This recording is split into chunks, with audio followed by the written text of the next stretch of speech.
राधा स्वामी। सभी श्रोतागण बैठे हुए हैं, सभी को राधा स्वामी।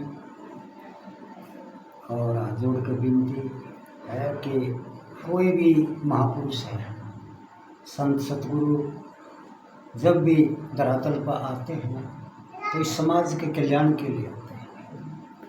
तो सत्संगियों प्रेमियों, बात यह है कि समय समय के अनुसार युगों में जो संत आए, ऋषि मुनि आए, उनने बड़े तरीके से मान समाज को चेत करवाया है।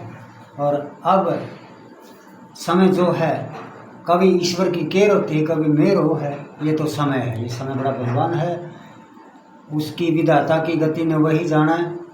तो कुछ समाज में ऐसे कार्य हैं कि भगत जन है, परमात्मा पे, ईश्वर पे, सतगुरु पे अपनी इच्छाएं की, कामनाएं की बात है वो भी करवा लेते हैं।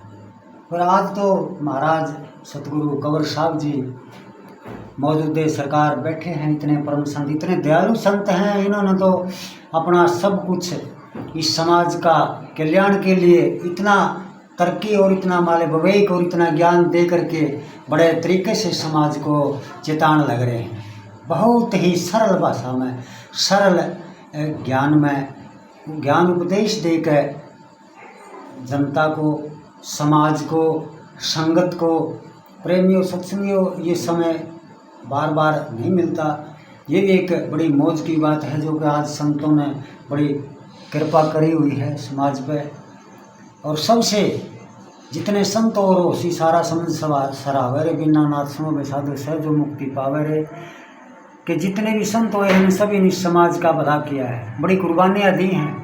भगत भी कितने कई प्रकार के, कोई राजनीतिक हिसाब किताब में राजा का भगत है, कोई स्त्री का भगत है, कोई गुरु का भगत है, कोई देवता का भगत है, कोई सतगुरु शहंशाह का भगत है, कोई भगवान का भगत है। अनेक प्रकार की बात है, लेकिन कुछ भी बात है गुरु बिना नहीं।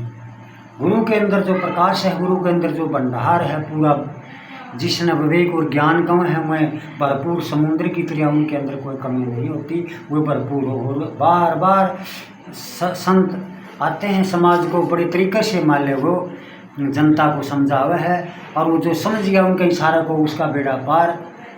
सूरज शब्द का जो योग महाराज कंवर साहब, गुरु ताराचंद महाराज जी ने बड़े तरीके से ये चिताया है।